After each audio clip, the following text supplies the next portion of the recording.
Ini instalasi pertama di tahun 2000. Lalu kalau mau naik boleh, jadi boleh silakan kaki.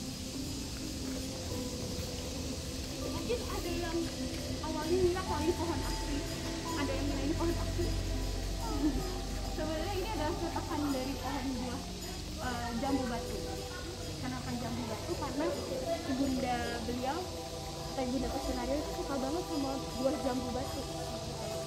Sebagaimana namanya, ini batu indung atau dalam bahasa Sunda ya artinya ibu. Beliau mencoba menanamkan memori mengenai ibunya di batu indung. Jadi suatu hari Pak Sunario pernah menanam pohon jambu batu bersama ibunya, tapi pas pohonnya udah berbuah, buahnya nggak bisa dinikmati sama ibunya karena ibundanya sering makan. Jadi beliau memasang atau menanam memori itu di instalasi ini gitu. Nah, di instalasi ini juga kalau Pak Sunario datang, kadang beliau suka hanya berdiri diam di batu ini, mungkin untuk mengulang lagi memori bersama ibunya gitu. Batu ini mencerminkan awal kehidupan manusia dari seorang ibu gitu. Kita ke fase kedua dari fase kehidupan manusia. Ini ada batu mandala namanya. Sebagaimana artinya, mandala sebenarnya dari bahasa Sanskerta, artinya lingkaran. Karena kita bisa lihat banyak lingkaran di sini. Ini melambangkan interaksi kehidupan manusia yang ada di bumi. Jadi dari awal hubungan kita mungkin sempurna, bulan sempurna, kemudian semakin banyak kita menjalin hubungan dengan seseorang, mungkin ada yang kadang hubungannya terputus, kemudian tersambung lagi, kemudian terus seperti itu dan meluas gitu. Jadi manusia di bumi punya hubungan yang meluas. Oh, dalam banget maknanya ya. Ini instalasi panggung kehidupan. Ini tentang hubungan antara manusia dengan manusia. Ini antara hubungan manusia dengan ibundanya. Itu di atasnya ada kincir anginnya. Sebenarnya itu untuk indikasi kalau sekencang apa sih angin yang lagi ada di luar batu gitu. Tapi batu ini sebenarnya berpasangan gitu. Dan kalau kita lurus ke arah sebelah sana, kita lihat itu ada batu bukit tadi yang melambangkan tanah atau bumi.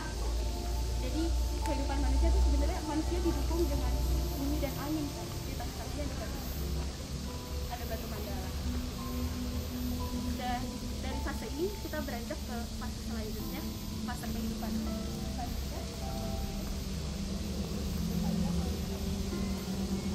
Mungkin kalau teman-teman lihat ini ada yang udah lihat ini bentuknya apa? Kapal? Apa? Ya, perahu atau kapal. Namanya juga batu parahu. Dalam bahasa Sunda biasanya artinya perahu. Ini kalau kita lihat dari sebelah ini, batu parahu batu air untuk walau di sebelah sana.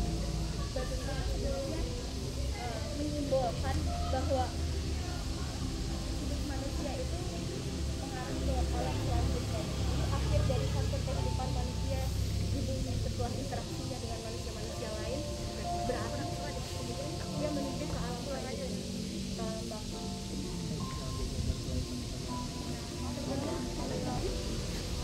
Ini permukaan di sebelah kiri dibuat halus, sementara permukaan di sebelah kanannya dibuat sebagaimana adanya saja.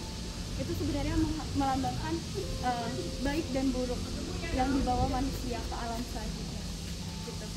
Nah, mungkin teman-teman ada yang pernah tahu Stone di Inggris atau Machu Picchu, atau pernah melihat batuan yang disusun seperti ini sebelumnya? Mungkin ada di tempat-tempat lain gitu. Nah, Pak Sunario ini mau bikin batu ini jadi beda dari batu-batuan lainnya. Jadi beliau mengukir sidik jarinya di atas sana. Mungkin dia udah ngira dari awal kalau itu sidik jari. Itu sidik jari Pak Sunario agak lain dari bentuk sidik jari pada umumnya karena dibuatnya looping seperti ini. Itu representasi dari yin dan yang, atau balik lagi baik dan buruk tadi gitu. Jadi beliau mau nih kalau misalnya nanti suatu hari buat batu ini mungkin ya kita nggak tahu berapa tahun lagi ya sampai dia ditemukan lagi di kehidupan selanjutnya. Pak Sunario mau bilang kalau ini tuh dibuat di atas abad 20 gitu. Jadi bukan batu-batu yang dibuat sama seperti batu Borobudur atau Stonehenge atau Machu Picchu gitu.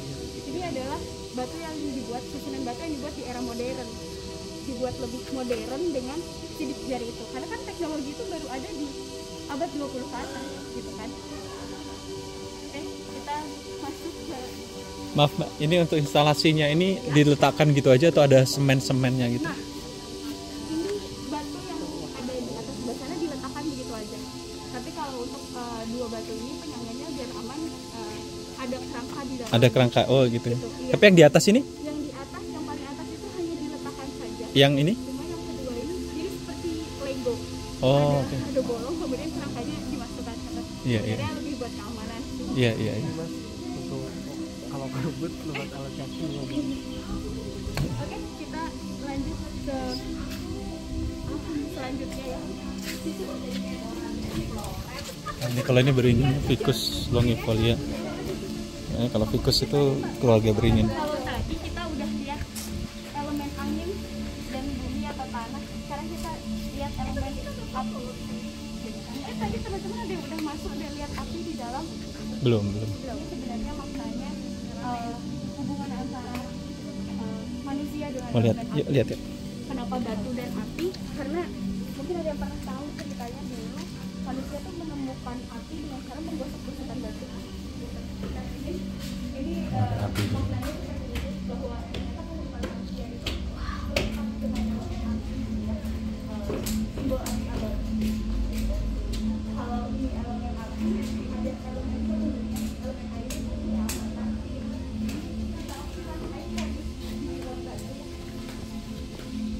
Kalau banyak lihat foto-foto di Instagram atau website itu banyak banget yang mengambil gambar. Nah, ini sebenarnya merepresentasikan alam bawah atau alam setelah kehidupan manusia gitu. Kenapa air? Karena air ini dibuat tenang sama Pak Sunario gitu. Harapannya kalau misalnya kita melihat ke arah air ke bawah, itu kita bisa melihat refleksi diri kita sendiri gitu. Jadi sebenarnya di batu air ini dia mau kalau kita bercermin altitude atau artinya ketinggian gitu. Jadi kalau di kebudayaan Sunda itu ada yang namanya kabuyutan. Kabuyutan itu tempat-tempat di ketinggian yang dipergunakan untuk belajar. Jadi kebetulan itu menggambarkan tulisan altitude, kemudian akhirnya dimaknai bahwa ya di Wat Batu ini tempatnya kita belajar gitu, tempatnya kita merefleksikan diri gitu kepada elemen-elemen yang ada di bumi dan kehidupan gitu.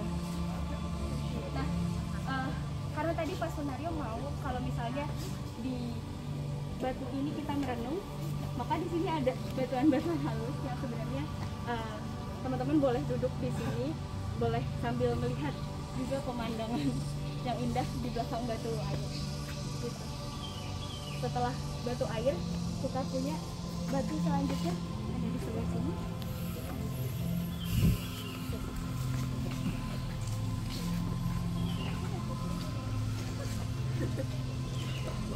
Batu air maknanya sebagai akhir kehidupan.